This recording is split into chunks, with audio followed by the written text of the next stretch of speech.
All right, this is Bronson's By Any Means Necessary BAMN Fantasy Football Talk for Wednesday, October 20th.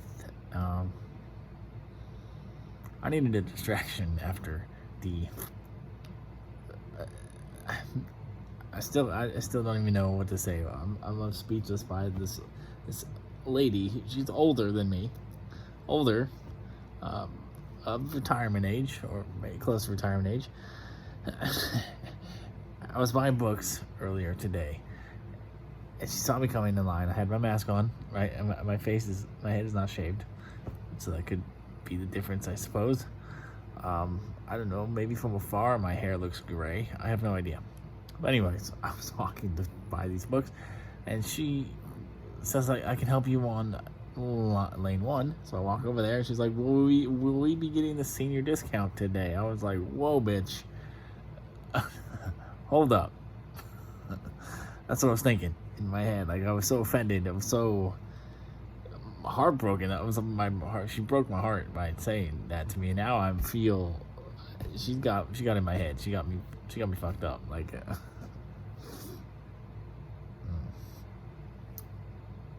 would explain a lot, though. I guess that would explain why these women in Portland, or I guess anywhere. I shouldn't say anywhere. I get some hits when I go traveling. But these Portland girls, I guess I would explain why they don't like me, because I look like I'm a senior citizen apparently, and so I was finally getting to a good place, a confident place, a happy place in my personal life, and this lady just completely ruined that for me today. I guess I'm ugly. I guess I look like an old man. That definitely made my day shit. So I needed a distraction after that. I went to the movies. I watched Lamb. Lamb is a Icelandic folk tale. I don't even really understand it.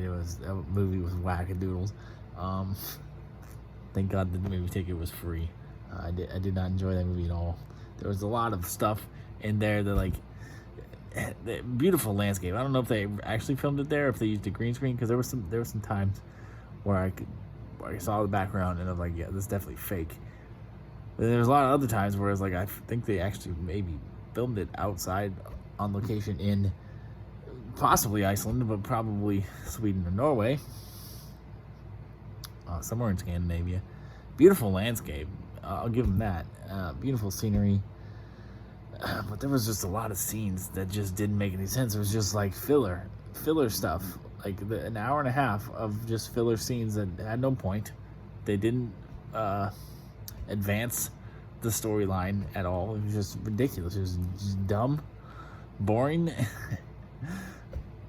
And just a completely wackadoodle story.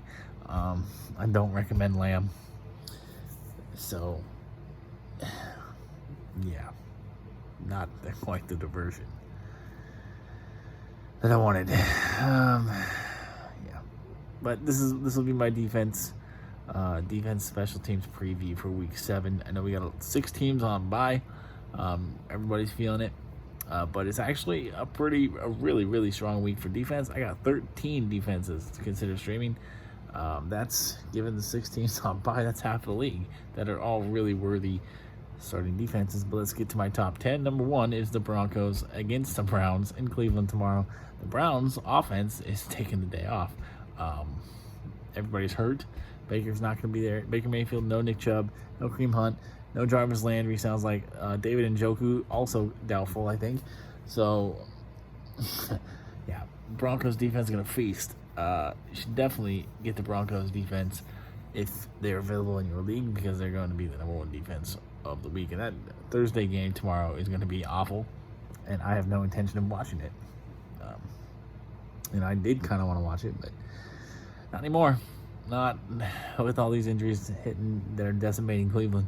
Like, if they're going to take the week off, they're going to take Thursday night off, so am I going to take Thursday night off. Next, Cardinals defense versus the Texans. Self-explanatory there. Buccaneers versus the Bears. Justin Fields is not good. right now. I don't believe that Justin Fields is ever going to be good. But the Buccaneers defense is good. So, I think we could predict how that's going to go. Patriots defense versus the Jets. Bill Belichick against a rookie quarterback and a bad rookie quarterback. I think we can predict how that's going to go too. Rams against the Lions. The Lions don't look terrible. They're hanging around in every game, but the fact of the matter is they aren't very good. They lack talent. Rams defense is good. Again, there's a theme here. Good defenses against bad offenses this week. Saints coming off a bye against this Geno Smith-led Seahawks in Seattle on Monday night. So this would have been a different scenario if Russell Wilson were playing. But the Saints had an extra week to prepare for Geno Smith.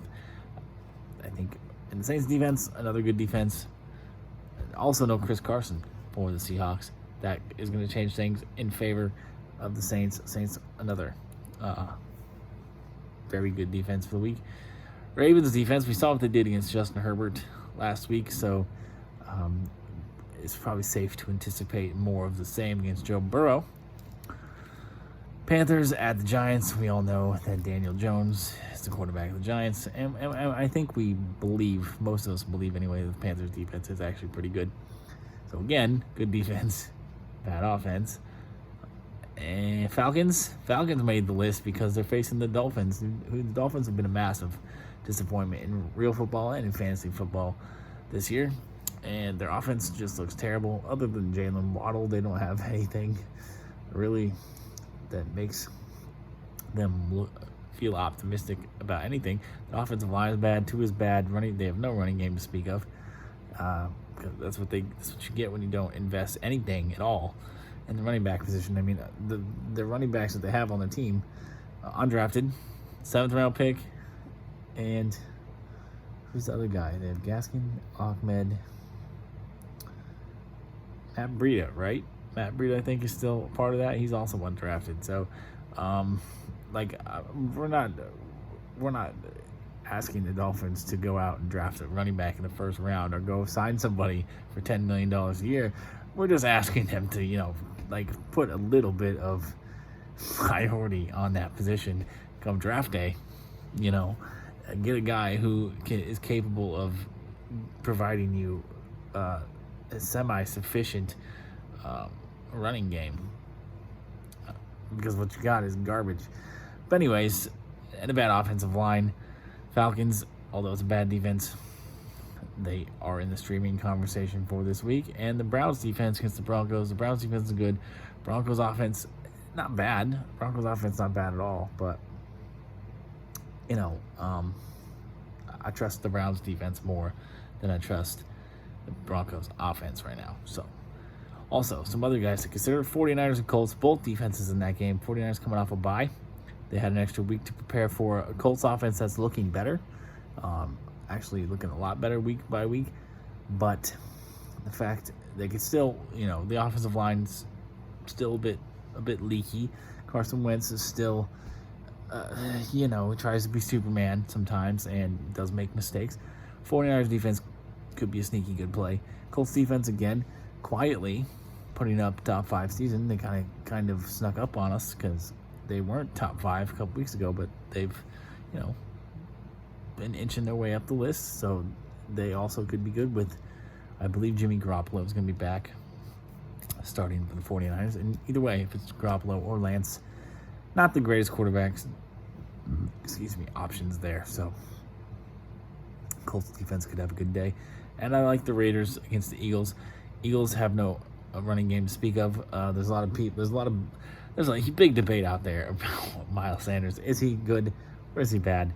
Is he a product of a bad Eagles offense or coaching staffs that don't utilize him properly, or is he just a player that they just don't have any faith in?